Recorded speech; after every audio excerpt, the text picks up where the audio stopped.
Здравейте, тиктокаджи, здравейте, хулиогоречи, добре дошли вечерните новини по горвети. Ади, Махим, пускай кафенцето и дай да видим какви ги вършим в Германия. Та вчера се разрази и първият скандал в новата коалиция, която ще управлява Германия. Поводът, знаеш, в Германия отдавна се спори да се увеличи минималното заплащане на час от сегашните 12,80 на 15 евро. И то още тази година. Най-късно януари до година, 2026 година. Та това предложение беше направено още преди време от сегашните управляващи, СПД. Да им се чуди човек, защо самите те не го увеличиха, докато бяха на власт и управляваха. Но трябва да им се признае, когато те встъпиха на власт, минималното заплащане на час беше 10 евро. И те го увеличиха на 12. Лично аз не очаквах да има едно такова увеличение от 2 евро изведнъж. Но го направиха. Може ли да го направят и сега? Ако искат, могат. Но има една пречка. И то се казва новият бъдещ канцлер на Германия, Фридрих Мерц, който вчера каза: ние не сме се съгласявали с това минималното заплащане на час да се увеличи на 15 евро. А и някои обещания не са обвързващи. То може да се увеличи на 15 евро. Но дали ще е до година или по-другата година, не мога да кажа.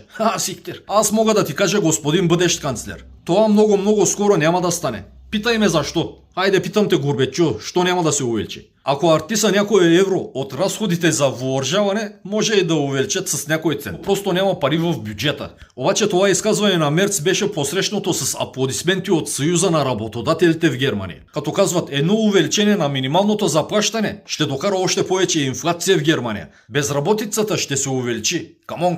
Дай тогава да работим без пари, за да няма инфлация и безработица. Имаше и дискусии за намаляване на данъците за хора с минимални и средни доходи, за които Мерц също каза: не е сигурно. Ще има такова намаляне на данъци, ако бюджетът позволи. А ще го позволи ли бюджетът? Ти от ли си, бе, човек? Какъв бюджет остана вече в Германия? Преди време ти бях споделил, че Германия премахна дълговата спирачка. Дългова спирачка, което значеше, че Германия вече ще взима дългове на поразия. И този бюджет на Германия вече никога няма да позволи такива екстри. Та премахнаха тази дългова спирачка именно с настояването на този същият Мерц. На бъдещият канцлер хич не му е до такива хора с ниски и средни доходи. Този човек по-клони към богатите. По-ще върши тяхната работа. Виж, имаше едно предложение да се увеличат данъците за богатите, да има данък богатство и да се намалят данъците на бедните хора. Той беше категорично против това, да се увеличават данъците за богатите хора. Сега е и против за увеличаване на минималното заплащане. Така че стягайте коланите, направете по още една-две дупки на тях да държат през следващите 4 години, докато Мерц управлява държавата.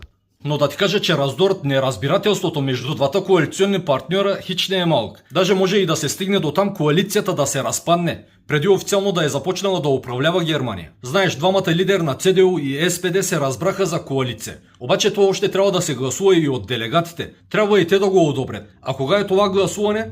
Точно днес. И да ти кажа, има много негативни изказвания. Делегатите от СПД призовават да се гласува против тази коалиция, защото според тях ЦДУ през последно време е прекрачвала линията. Та ще видим какво ще решат днес на това гласуване. Вариантите са 2-3, да ти кажа.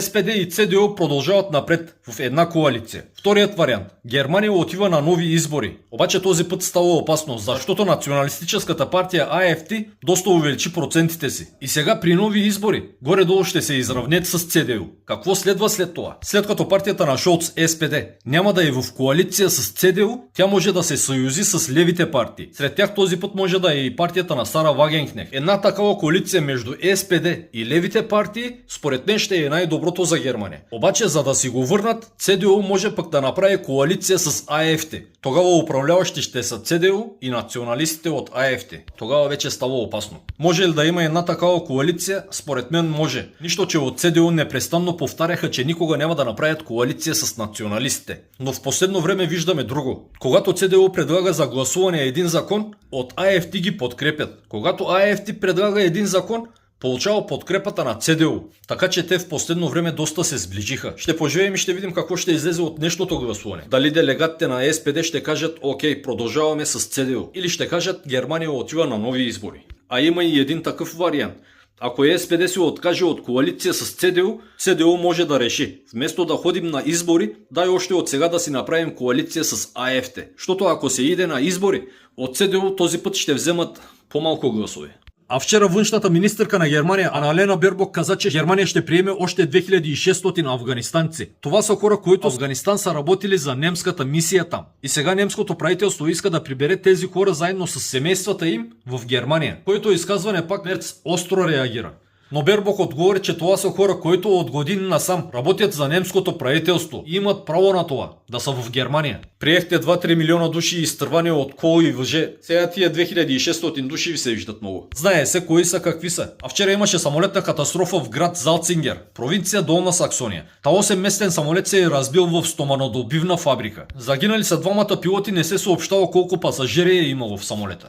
А още един самолет F-16 на украинските ВВС беше свален онзи ден, докато изпълняваше бойна мисия. Първоначално казаха, че руснаците са я свалили, след това имаше съмнение, че украинските ПВО системи са я свалили. А иначе онзи ден журналисти запитаха американският президент Доналд Тръмп как вървят преговорите с Украина и Русия за спиране на войната там. Тръмп както винаги отговори в своят си стил. Понякога е по-добре да се примириш и замълчиш, за да може да стигнеш до целта. Какво искаше да каже с това, единствено пак той си знае. Но ден по-рано той беше изразил разочарованието си от Русия и беше настоял тя да се размърда, за да се постигне това споразумение. И според мен там на Северният фронт нещо зацикли работата. Сигурен съм, че се водят там тежки преговори зад кулисите.